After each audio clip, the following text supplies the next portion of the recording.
The middle schoolers got a special treat this year as a few of the University of Mary basketball players came down to show off a few of their moves. Now, a big part of the Demons' success this season is the physicality on their defensive line, and I'm standing with the two anchors right here. We have Stanley standing at 6'4", 200 pounds, and we have Thomas standing at 6 foot, 230 pounds. Now, Schaefer has been working all offseason long on becoming a more complete player, and it is shown on the court. But the one thing he will always be known for is his silky smooth jump shot.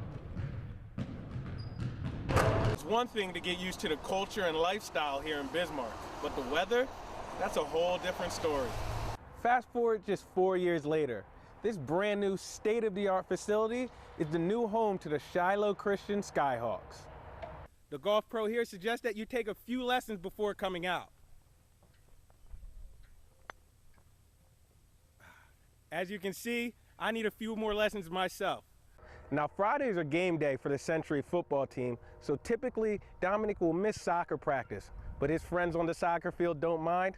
In fact, they're his biggest supporters. That's right, LT. Now, Midnight Madness is a celebration of the tip-off to the college basketball season. It goes on at colleges across the country, and it is no different here at University of Mary. Now, I'm here with men's head coach, Jevin Buddy. Now, Jevin, tell me what you guys are doing tonight to get the fans involved and celebrate the tip-off of the season. We continue our national championship coverage in Frisco, Texas. Our own Lee Timmerman is live down there now. Now, LT, the whole state has fallen in love with this Bison team. Can you tell us a little bit more about their competition tomorrow? LT, well, I guess what happens in Texas stays in Texas. We will not ask you about those beads. It's that time of the year again. 28 schools representing 4 different states, all packed into the Bismarck Civic Center. The Bismarck Rotary Club Wrestling Tournament got underway today. It was a packed house in the Civic Center. There was 8 different mats and 8 different matches going on all at the same time. In the championship bracket, Mandan's Kurt Zachmeyer, he would pick up a 5-1 win over Minot's Brian Armstrong, and he advances to tomorrow. Now, Bismarck's Ricky Galindo, he was also a great football player for them, the running back. He picked up a 6-3 win in the 152-pound weight class. Now, let's switch gears to basketball. It's been a long weekend for the Marauders basketball program.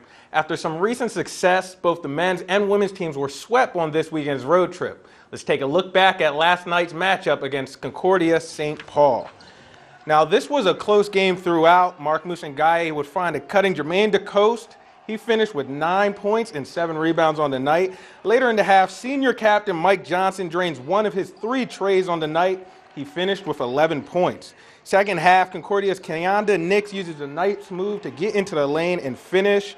Now Mark Musangaye will go back to work. He's leading the Marauders in scoring this year. He slams 2 of his 17 points here tonight, but Concordia would be too much. Clay Olstad hits the 3, and they go on to win 66-60. The Marauders are now 3-13 in the NSIC. Now let's check out the women's game. They were on a 6-game winning streak heading into the weekend. Now right away, Concordia wanted to exploit a mismatch. They get it inside to their 6'4" post, Keonda Nix. She scores on Hannah Larson.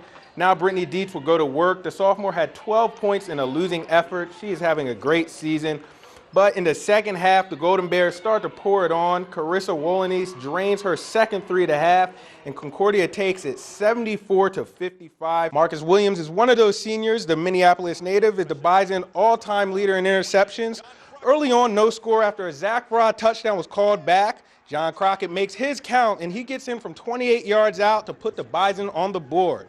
Later in the quarter, Brock Jensen, he finds fellow senior Ryan Smith on the 65-yard pitch and catch. That's fifth TD of the season. Him and Jensen are 2 of those seniors that have really helped transcend the Bison program. Another one of those seniors was Sam Odry. He punches it out from 2 yards out, and it's 21-0 Bison. Now, I guess the third time really is the charm for Zach Bra. After his first 2 touchdowns were taken back, he would make this one count. He makes a great catch in the corner of the end zone, his 10th TD of the year. The Bisons go up 28-0, and they go on to win big, 42-0. Coming into the season, you'd figure Taylor Schaefer would be all smiles. The 6'2" shooting guard had a very successful summer on the AAU circuit, which culminated into a commitment to play college ball at Southwest Minnesota State. But the BHS senior still has one thing on his mind. Losing the state championship last year, wasn't exactly easy. All the work we went through to get there, and just not even a close game at the end, you know. Schaefer has come out the gates firing this year, including a 37-point effort against Belcourt. But he knows he still has some things to work on before he begins playing in one of the toughest conferences in Division II. Finishing at the rim, getting to the hole, finishing over top of, you know, a big post that'll be finishing over 6'8", 7-footers, getting my floater down so I can finish over top of them. Now, Schaefer has been working all offseason long on becoming a more complete player, and it is shown on the court. But the one thing he will always be known for is his silky smooth jump shot. He's probably one of the better pure shooters that we've ever had here, and you know, my coaching at Bismarck High School in the 24 years that I've been here. When he gets hot in practice some nights, I mean, it's fun to watch. That is high praise coming from a coach as respected as Steve Miller, but it is something that has been well earned. You know, I'm just really happy for the kid because, you know, he's a kid that's put in an awful lot of time into the game of basketball. I mean, his summer workouts and his in-season workouts and his off-season conditioning and all those things, you know, he deserves what he's getting right now. And when Schaefer graduates and embarks on his next basketball journey, there is no question what he'll miss the most. The team, you know, we're a bunch of Bismarck High, we have Bismarck High pride, we fight together, and like brothers. Brothers who would one day like to be called state champs. With the spotlight on Taylor Schaefer, for NBC North Dakota Sports, I'm Jason Dumas.